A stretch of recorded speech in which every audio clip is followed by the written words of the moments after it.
Doctor ইউনূসকেও এটা করতে পারে। যে কোনো সময়ে হিংস্র থাবায় মারা যেতে পারেন। তার বয়স এখন 92-93 বছর। কেয়ামত আসতে তার আর বেশি দেরি নেই। খুন, দর্শন, হত্যা, রাহাজানি, লুটতরাজ, এটা বাংলাদেশের এখন একটা নিত্য নৈমিত্তিক ব্যাপার। তার ফলে এখন ইউনূসের জীবনও বিপন্ন, সাধারণ মানুষের জীবনও বিপন্ন। ডক্টর ইউনূস ক্ষমতা আসার পর আমরা দেখলাম যেটা, যে বিরাজনীতিকরণের একটা প্রসেস। বিরাজনীতিকরণটা কিরকম? আমেরিকা থেকে, পৃথিবীর বিভিন্ন দেশ থেকে এই প্রবাসী বাঙালিদেরকে ধরে এনে এনে সরকারে বসালেন।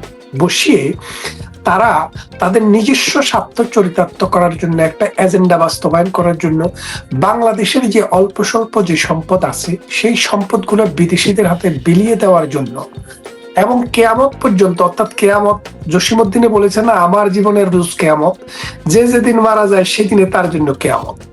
এই তার জীবনে কেয়ামত আসা পর্যন্ত, তার বয়স এখন 92-93 বছর, কেয়ামত আসতে তার আর বেশি দেরি নেই। সেই জন্য সে কেয়ামত পর্যন্ত ক্ষমতায় থাকার ফর্মুলা অবলম্বন করেছে। ফলে রাষ্ট্র নামক যে সংগঠনটি সেটি ভেঙে পড়েছে।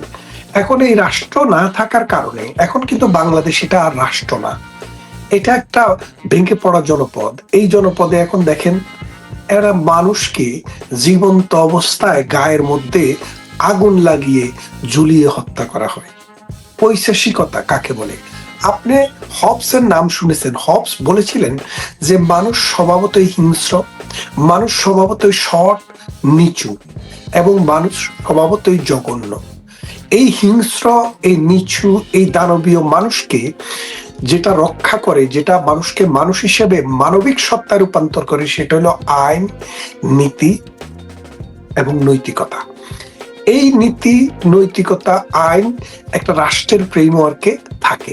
কিন্তু ডক্টর ইউনূস বাংলাদেশের এই রাষ্ট্রের ফ্রেমওয়ার্কটাকে ধ্বংস করে ফেলছে, যার ফলে মানুষের মধ্যে এখন নীতি নেই, নৈতিকতা নেই। যে যেভাবে পারে এইভাবে খায়। এই যে মনে করেন, আপনি হাদির মৃত্যুর কথা বললেন। হাদি হচ্ছে বাংলাদেশে যে মবের জনক, যদি কাউকে বলেন সেটা হলো হাদি। এই মবটাকে সৃষ্টি করেছে এই হাদিদের মতো কিছু কুলাঙ্গা, যাকে আমাদের ভারতবর্ষের মহান কবি নজরুলের পাশে এবং বায়রনের মতো মহান কবি নজরুলের পাশে বাংলার কবি, প্রেমের কবি, দ্রোহের কবি, বিদ্রোহের কবি, বাঙালির কবি নজরুলের পাশে কবর দিয়ে এই বায়রনকে, এই কবিকে, এই নজরুলকে, এই বাংলার মনীষাকে অপমানিত করা হয়েছে। তার মানে কোনো কিছুর কিন্তু নিয়ম নাই। দেখেন, এটা মানুষ মারা গেছে দুর্বৃত্তের গুলিতে, তাকে সম্মান জানানো হোক। তাকে সম্মান জানিয়ে আপনি তাই বলে এই কবি নজরুল বানিয়ে দিবেন? আপনাকে বলেন যে এই রাষ্ট্র ব্যবস্থা, যে রাষ্ট্র যে ভেঙে পড়েছে, রাষ্ট্রের যে কোনো নীতি, নৈতিকতা, আদর্শ, কার সাথে কি মাপবেন? আপনি এক পাল্লায় সোনা দিবেন, আরেক পাল্লায় আপনি আলু পটল দিবেন? এই যদি হয় রাষ্ট্রের অবস্থা, তাহলে সেই রাষ্ট্রের মানুষের কাছে রুল অফ ল তো একটা আজগুবি ব্যাপার।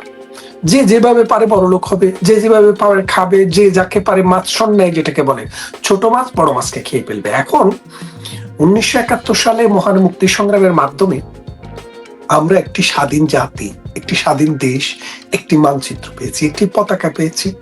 তারপরে 1971 সালে 30 লক্ষ শহীদের রক্তের উপরে দাঁড়িয়ে, 2.5 লক্ষ মা-বোনের ইজ্জতের উপরে দাঁড়িয়ে 1 কোটি মানুষ দেশান্তরিত হয়েছিলেন। সেই 1 কোটি দেশান্তরিত মানুষের আহাজারির উপরে দাঁড়িয়ে লক্ষ লক্ষ ঘরবাড়ি ছারখার হয়ে গিয়েছে, সেই ছারখার হয়ে যাওয়া ভিটামাটির উপরে দাঁড়িয়ে আমরা শপথ নিয়েছিলাম, আমরা 72 সালে একটি স্বাধীন বাংলাদেশের একটি সংবিধান করেছিলাম, যেই সংবিধানটিতে গণতন্ত্র, সমাজতন্ত্র, জাতীয়তাবাদ এবং অসাম্প্রদায়িক চেতনা, ধর্মনিরপেক্ষতাকে সম্বল করে আমরা সামনের দিকে রওনা দিয়েছিলাম। আমরা এগুতে এগুতে 53 বছরে হিমালয় পর্বতের কাছাকাছি চলে গিয়েছিলাম, কিন্তু আমাদেরকে সেখান থেকে টুপ করে ফেলে দিয়েছে। কারা ফেলে দিয়েছে? যেই শক্তির বিরুদ্ধে 1971 সালে আপনি সংগ্রাম করেছেন, সেই শক্তি, তাদের প্রতিবি হয়ে এসছেন কে? ডক্টর ইউনূস। এখন আপনাকে একটা জিনিস বলি, গ্রিক মিথোলজি তো শুনেছেন। গ্রিক মিথোলজিতে একটা দৈত্যের কথা আছে। সে দৈত্য এই আল্পস পর্বতের চূড়ায় একবার তাদের যে দেবী আছে, সে দেবীর সাথে বেয়াদবি করেছে। তো তো বেয়াদবি করার পর দেবী তাকে একটা অভিশাপ দেয়। অভিশাপটা কি? যে তোকে অভিশাপ দিলাম, তুই সারাদিন এই মানে পাদদেশ থেকে, পর্বতের পাদদেশ থেকে একটা বড় পাথর ঠেলে ঠেলে ওই পাহাড়ের চূড়ায় তুলবি।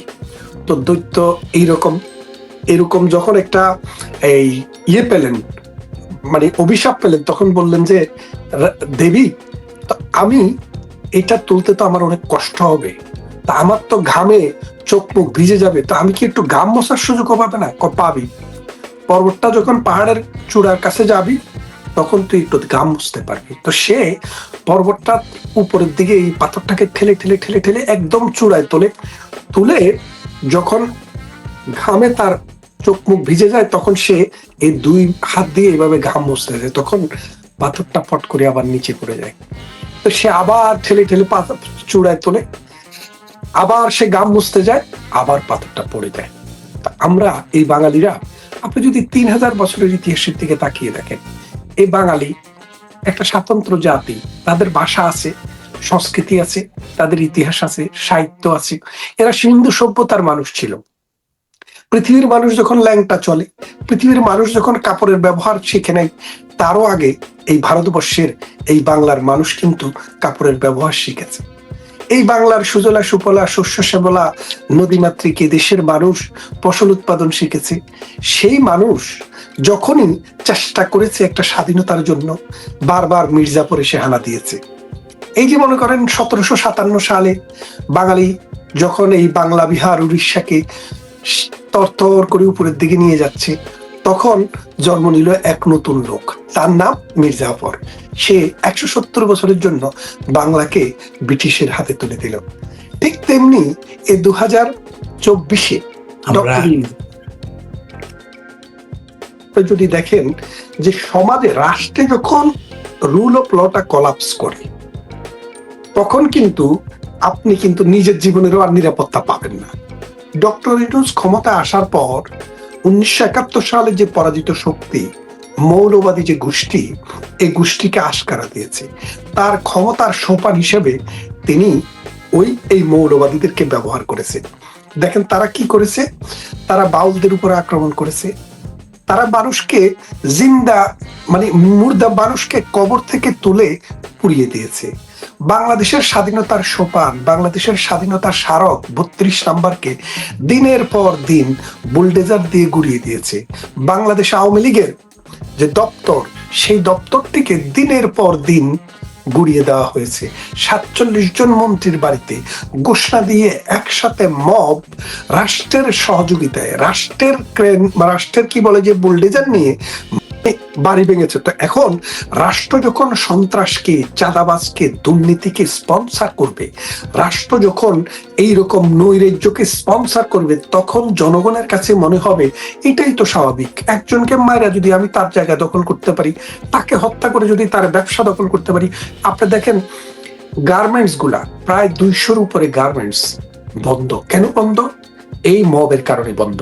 লক্ষ লক্ষ মানুষের পেটে ভাত নেই, খাবার নেই, অনাহার অদ্যহারে দিন কাটাচ্ছে মানুষের। এই যে গাজী ফ্যাক্টরি, দেখেন গাজী ফ্যাক্টরি এত বড় একটা ফ্যাক্টরি, বাংলাদেশে আগামী 20 বছরও এত বড় ফ্যাক্টরি কেউ করতে পারবে কিনা সন্দেহ আছে। সেই গাজী ফ্যাক্টরিতে 200 শ্রমিককে জ্বালিয়ে দেওয়া হয়েছে, পত্রিকায় আসেনি। কেন আসবে? কারণ পত্রিকা তো এখন এই সন্ত্রাসবাদ, এই জঙ্গিবাদ, এই মৌলবাদের দখলে। 1971 সালে আপনারা যখন যুদ্ধ করেছেন, যাদের বিরুদ্ধে যুদ্ধ করেছিলেন, এখন কিন্তু এই সরকারটিকে তাদের নির্দেশে চলতে হচ্ছে। তো 1971 সালে রাজাকার, আলবদর, আল শামস করে এই জামাতে ইসলামী যেভাবে মানুষকে খুন করেছে, ধর্ষণ করেছে, আগুন জ্বালিয়েছে, বাড়ি পুড়িয়েছে, কোনো আইন ছিল না। ঠিক বাংলাদেশটাকে সেই জায়গায় নিয়ে গেছে। তার ফলে এখন ইউনূসের জীবনও বিপন্ন, সাধারণ মানুষের জীবনও বিপন্ন। তাই তাদেরকে গার্মেন্ট দিতে হচ্ছে। বলে না, আপনি যখন নগরে যখন আগুন লাগাবেন, তখন দেবালয়ে মুক্তি পায় না। এই প্রথম আলোকে আমরা দেখেছি, যখন আওয়ামী লীগের 32 নম্বরে হামলা করে, তখন তারা কি বলল? বিক্ষুব্ধ জনতার রোশানলে পড়ে 32 নম্বরে আগুন। এখন যখন তার গায়ে আগুন লাগে, তখন কি বলছে? বিক্ষুব্ধ জনতা বলছে আর বলছে না। কেন বলছে না? কারণ তারা বুঝতে পারেনি যে এই বিক্ষুব্ধ জনতা, আমি ওই গ্রামের এই হুজুর আছে না, হুজুররা মাঝে মাঝে সটি বলে। এখন তো আর হুজুররা ওয়াজ করে না, সটি বলে। সটি বলে মানুষ একটু হাসে টাসে আর কি। ওয়াজ করার মতো জ্ঞান, বুদ্ধি, গরিমা, মানে সামাজিকতা, রাজনৈতিক দার্শনিকতা তো তাদের নেই। তারা শুধু মানুষকে কাতুকুতু দিয়ে হাসায়। তো এক হুজুরে বলতেছে, হাজবেন্ড মারা যাওয়ার পরে বউ খুব কান্নাকাটি করতেছে। তো কান্নাকাটি করতেছে, তাদের সন্তান আদি নাই। এই হাজবেন্ড ওয়াইফ দুজনে, বিয়ে হয়েছে অনেকদিন হয়েছে। হঠাৎ করে হাজবেন্ড হার্ট অ্যাটাক করে রাত্রে মারা গেছে। তো মারা যাওয়ার পরে চারদিক থেকে আত্মীয় স্বজন, বন্ধু বান্ধব, আত্মীয় স্বজনরা আসছে। মহিলারা বলতেছে, এত কান্নাকাটি করার কি আছে, আল্লাহ চাইছে ওনাকে নিয়ে গেছে, সবাই তোমার আপনি এত চিন্তা করতেছেন কেন? কয় যে দেখো রে বাবা, হাজবেন্ড মারা গেছে, এটার জন্য তো আমি ভয় করি না। এই ঘরে তো আর বাচ্চা কাচ্চা নাই, এই ঘরে আজরাইল যে পথ চিনে গেছে, তাইলে আমারে কোন দিনে সে নিয়ে যায়।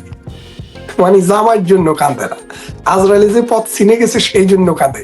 এই যে আজরাইলকে আপনি পথ চিনাইছেন, আপনাকে এখন খেয়ে ফেলবে। এখন পাইলে রাস্তায় ডক্টর ইউনূসকেও তারা অ্যাটাক করতে পারে। কেন পারে? কারণ তারা এই দেশটাকে একটা গাজওয়াতুল হিন্দ, এটাকে একটা মিনি পাকিস্তান ঘোষণা দিতে চায়। এখানে ইসলামী শাসন কায়েম করতে চায়। তারা এটাকে সিরিয়ার মতো, আইএস এর মতো একটা অঙ্গরাজ্য বানাতে চায়। তারা আফগানিস্তান করতে চায়। তারা তো মুখে বলছে, প্রকাশ্যে বলছে। এই যে মনে করেন যে এই উল্লম্পন, এই বর্বরতা, এই মধ্যযুগীয়তা, এইটাকে ডক্টর ইউনূস প্রশ্রয় দিয়েছে। এবং ডক্টর ইউনূসের মূল একটা এজেন্ডা ছিল। এজেন্ডাটা কি? ডক্টর ইউনূস চিন্তা করেছে যে একটা রিসেট বাটন সেট করবে। রিসেট বাটনটা কি?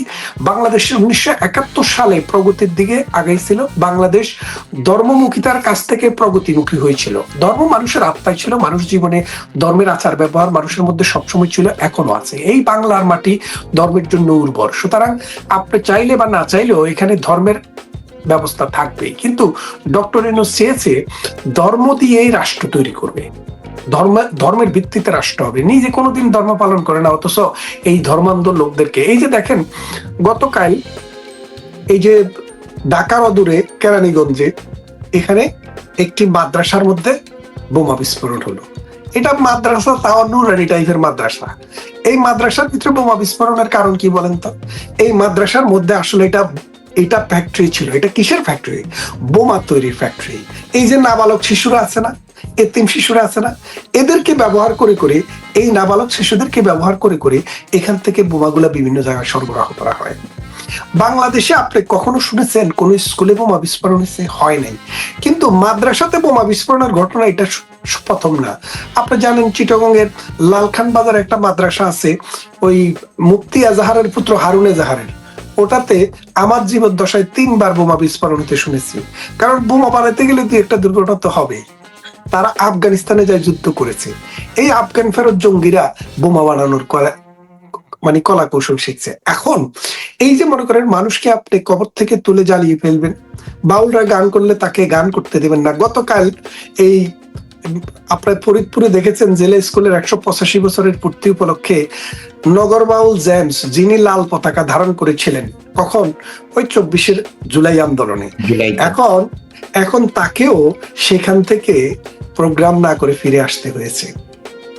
আবুল ফকির এখন জেলখানায় আছে, অসংখ্য লালনের ভক্ত জেলখানায় আছে।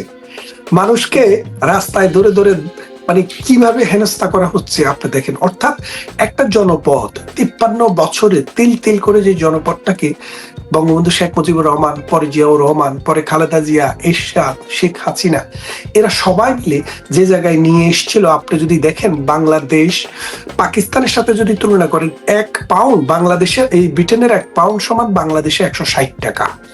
আর পাকিস্তানে কত জানেন?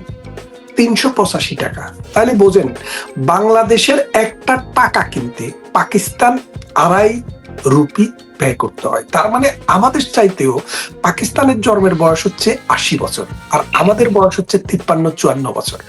আমরা 53-54 বছরে তাদের চেয়ে কম সম্পদ, বেশি মানুষ নিয়ে আমরা তাদেরকে বিট করেছি। আপনি যদি দেখেন বাংলাদেশের ফরেন কারেন্সির রিজার্ভ ন্যূনতম পক্ষে $20 বিলিয়ন, আর পাকিস্তানের $1 বিলিয়ন ছিল না। পরে সৌদি আরব থেকে আর দুবাই থেকে $6 বিলিয়ন মানে ঋণ করে বিশ্ব ব্যাংকে রেখেছে। এখন তাহলে খেয়াল করে দেখেন যে এই দুইটা রাষ্ট্রের যে অবস্থান, আমরা 53 বছরে নাকি রাজনীতিবিদরা কিছুই করে নাই, সব উল্টায় ফেলবে ডক্টর ইউনূস। সুদ দিয়ে হাজার হাজার মানুষ আত্মহত্যা করে মারা গেছে গ্রামীণ ব্যাংকের সুদ পরিশোধ করতে না পারে।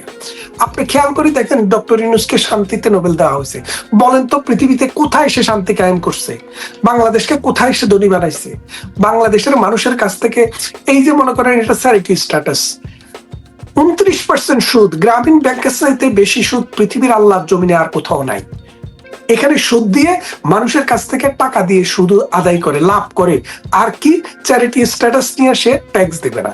যেদিন ক্ষমতায় আসলো সেদিনে 666 কোটি টাকা মাফ করে নিল, তার ভাইয়ের নামে আপনার বিশ্ববিদ্যালয় দিয়ে দিল, বাতিজাতার দিজারে তার মানে কি বলে যে তলপি বা যে উজিরি নাজির করলো। এই যে মনে করেন একটা পারভার্টেড পলিটিশিয়ান, নষ্ট একটা মানুষ আমাদের মাথার উপরে চাপিয়ে দিল। শেষ পর্যন্ত ক্ষমতা রক্ষার জন্য যে মৌলবাদকে 1971 সালের মহান মুক্তিযুদ্ধে আমরা পরাজিত করেছি, তাদেরকে এখন তার পাশে বসিয়ে তাদের প্রেসক্রিপশনে হাইকোর্টে জাজ নিয়োগ দেয়, সুপ্রিম কোর্টে জাজ নিয়োগ দেয়, কে ডিসি হবে কে ওসি হবে তারা নির্ধারণ করে।